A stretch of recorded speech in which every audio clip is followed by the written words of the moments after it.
Espada! Very interesting indeed.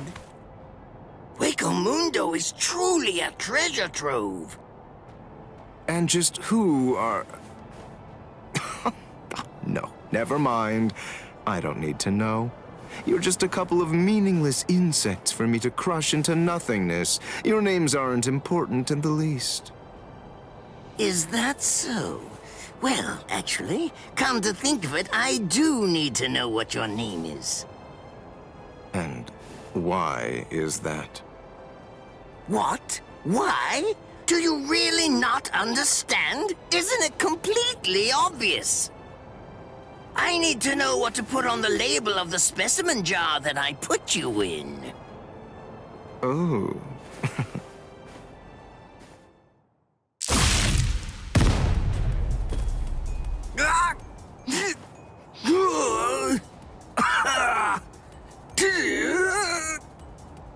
It really is such a shame to see. In the end, even a member of the much-vaunted captain class was completely helpless against me and the power that I possess. Why, you... Got you.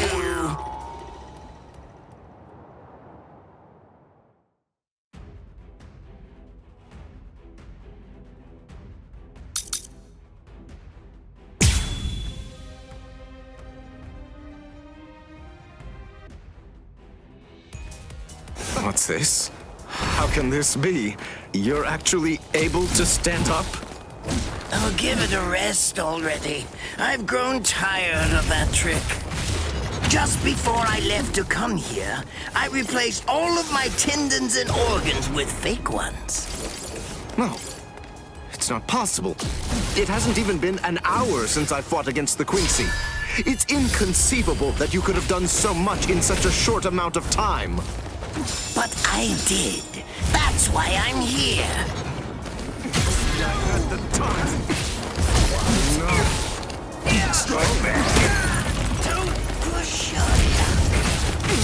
And this. Something like this. Ridiculous. Inferior species.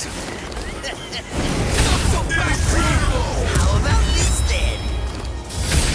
Besides, at this point, just as easy as strangling a baby. Such a marvelous result. Don't get caught. Something like this. If only I had the time. This is an experiment. Something like this. Ridiculous. Such a marvelous result. Don't get caught. Take that. Strike this. Get going. How about this then? Besides, at this point, just as easy as strangling a baby. This can't be!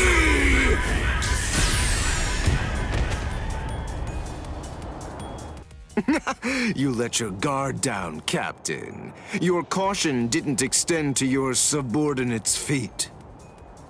I don't think that you really understand this. You see, I'm entirely useless as a hostage. Oh, shut up! I'm not talking to you right now. All of you, be quiet, all right? Just shut up already. Bankai! Konjiki! Ashisogi Jizo!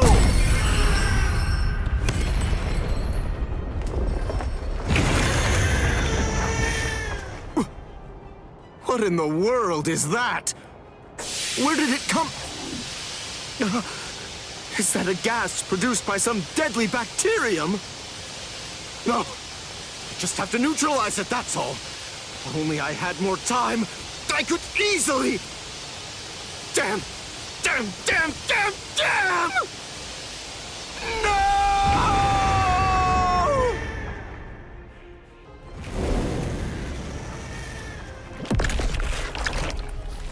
He ate him. Renji, you mean you're infected too? What? Ugh. We've got to find the antidote. Hey, Mayuri Kurosuchi!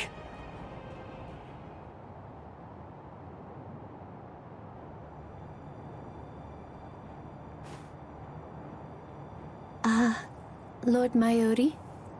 I'm sorry, sir, but may I ask if you'll be willing to lend me a hand with this? Lord Mayuri? Hey, you heard her. Go on, give her a hand. You're so unbelievably annoying. Here, there's your antidote. Don't throw it! Hey, hold on. What about her, huh?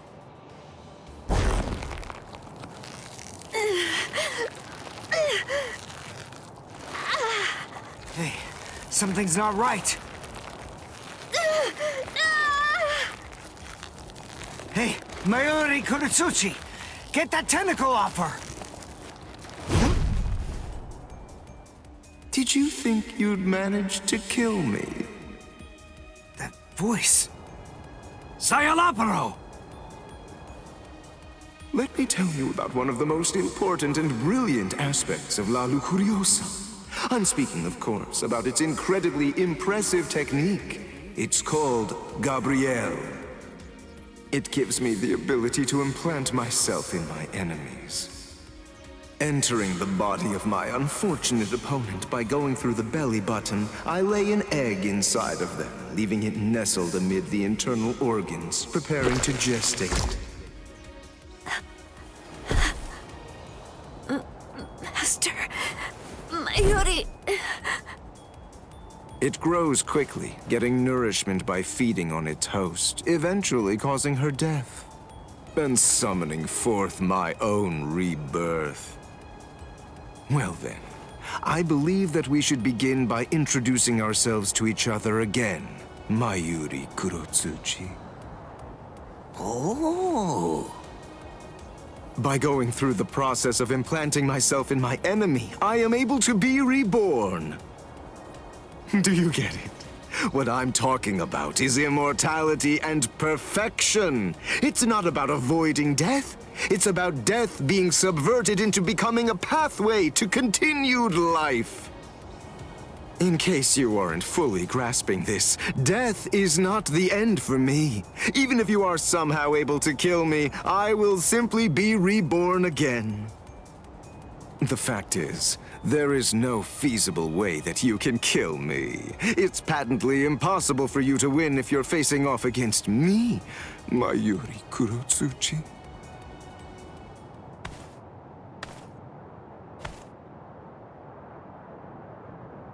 Master... Mayuri... I'm so... sorry... Sir... What's wrong? Oh my. You're much more sensitive than I ever would have been able to guess. How interesting. I like it. What a fascinating ability. It intrigues me very much. So, is this it? What? It seems that your little bag of tricks is completely empty now. Very well then, to wrap everything up, you are going to become a test subject for my new drug. Don't be defensive. The new drug is Already in your system. What? His words are so slow. I previously implanted a number of various drugs in Nemu's body, so that way they'd be ingested by whatever devoured her, if she were ever to be eaten. What kind of drugs? This is the special something that I earlier put in the area where you implanted that egg of yours. Oh, don't be worried. It isn't lethal or anything. Let's just say that it will make you superhuman. I'm sure you've heard people say that when two masters fight, their swords appear to move in slow motion. That is, time seems to slow down for them.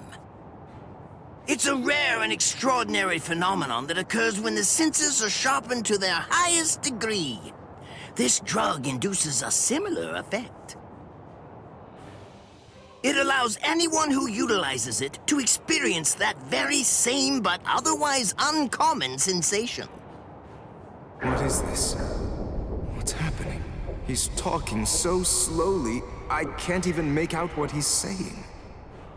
Do you understand what that means, Espada? With this drug, a bullet would appear to hang frozen in the air, even to the untrained eye.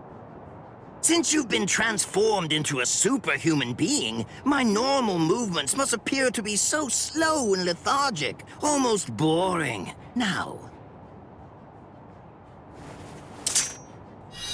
does this sword appear motionless to you? One brief second will feel like it lasts 100 years for you now. In other words, according to the perception of your now superhuman senses, it will take what you experience as several centuries for this sword to reach you. It's amazing, isn't it? Simply incredible.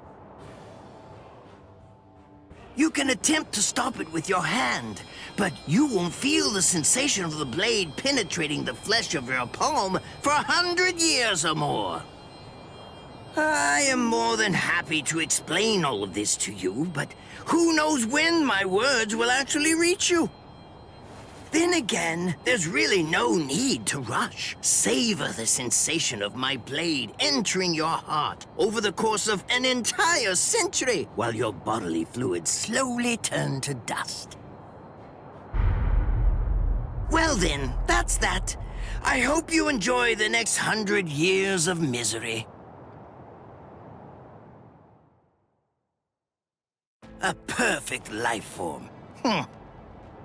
Of course, there's nothing in this entire world that's perfect. It may be a cliché, but nonetheless, it's the truth. That's why the average person yearns for perfection.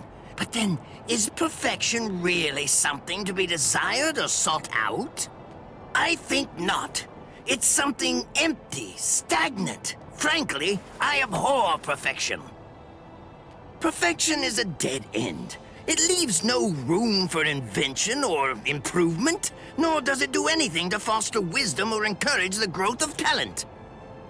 Do you understand? Do you get what I'm saying? For us scientists, perfection means nothing but despair. Try to be greater than everything that's come before, fine, but never seek to achieve perfection. Scientists always struggle with that contradiction. But they also must find pleasure in it, always endeavoring to improve.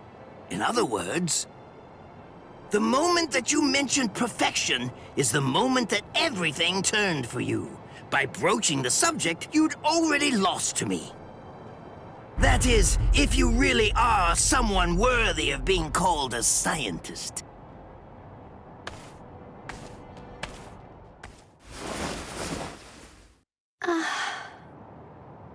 He's healed! But how? How did that make her better? Well, whatever. It's a waste of time to explain my techniques to a layman anyway. Nemu, dig a hole, here. Right. Yes, sir.